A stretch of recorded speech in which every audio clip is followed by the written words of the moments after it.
Assalamualaikum warahmatullahi wabarakatuh. Perkenalkan, nama saya Sri Purwita Mintarti atau biasa dipanggil Minom. Saya seorang psikolog yang biasa bekerja di sekolah-sekolah, menangani anak dengan kebutuhan khusus dan anak dengan kesulitan belajar.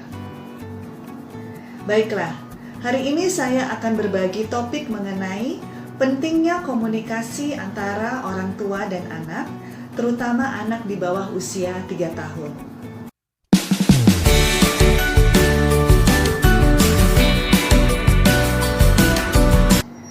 Banyak orang tua yang bertanya, apa sih pentingnya komunikasi dengan seorang bayi atau anak balita? Ketika bayi baru lahir, memang mereka belum mempunyai perbendaharaan kata di otaknya.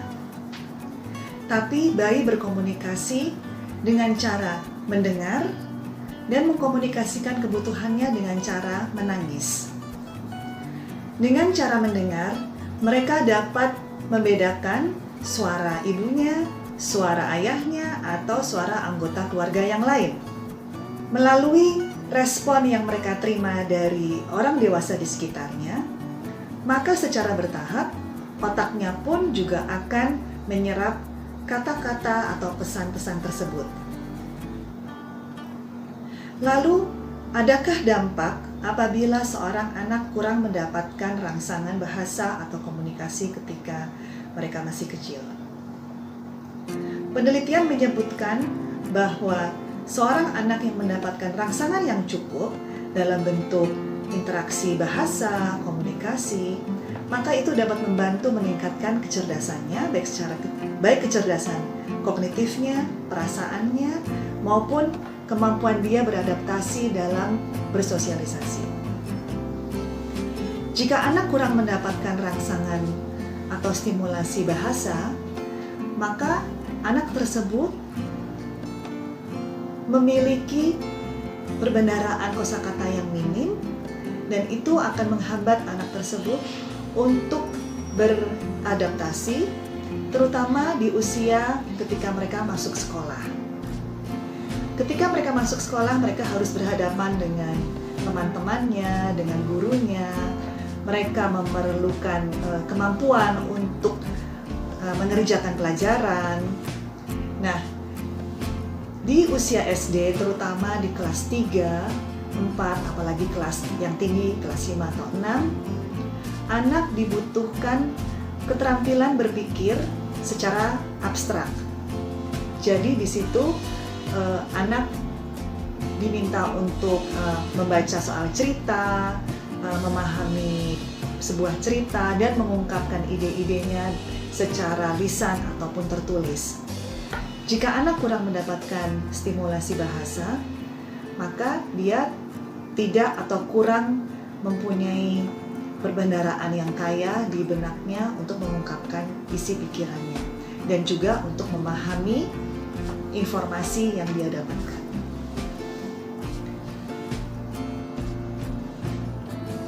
Lalu apa bentuk rangsangan atau stimulasi yang tepat yang kita dapat berikan kepada seorang anak atau seorang bayi? Ini semua dapat dilakukan melalui kegiatan seperti menggendong bayinya, melalui permainan, benda-benda yang dapat mereka pegang, dan benda-benda ini memiliki tekstur atau warna yang jelas dan kaya, sehingga anak dapat membedakan warna, bentuk, dan tekstur. Dan secara tidak langsung, ini pun juga akan merangsang pertumbuhan panca inderanya. Di sini indera perasa, kulitnya, indera penglihatannya, matanya, dan indera pendengarannya. Karena di sini dia juga mendengarkan cerita atau informasi dari orang yang bermain dengan anak tersebut. Selain mainan yang dapat anak pegang, orang tua juga dapat berinteraksi dengan menggunakan buku cerita yang sesuai untuk bayi atau batita. Ada tuh kan buku yang terbuat dari plastik ya, atau kain yang terbungkus plastik. Dan ketika anak memegang buku, membuka buku, maka semua panca inderanya akan terangsang untuk berkembang. Jadi pilihlah buku yang memiliki banyak warna, bentuk, dan tulisan yang sedikit.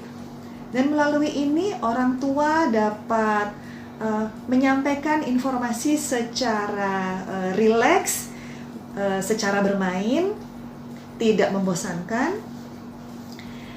Selain buku juga melalui lagu. Banyak kan lagu anak-anak yang pendek dan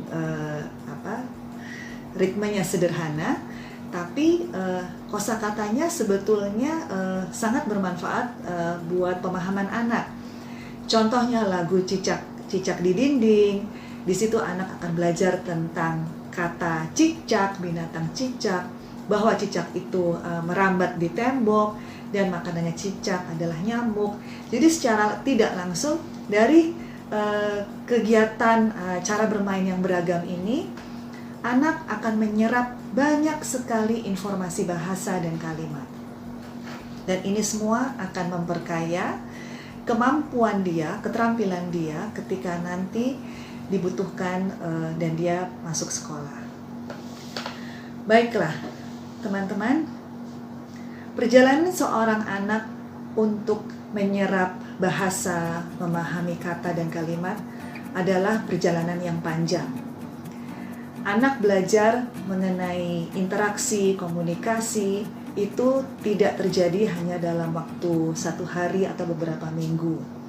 Ini terjadi terutama di 3 tahun atau 5 tahun pertamanya. Oleh karena itu ini disebut Golden Age. Jadi dari poin-poin yang saya bagikan ke teman-teman hari ini, semoga bermanfaat dan menambah teman-teman dan ayah ibu menjadi lebih semangat dan lebih mahir dalam berinteraksi dengan putra-putrinya. Baiklah, saya ucapkan terima kasih dan wassalamualaikum warahmatullahi wabarakatuh.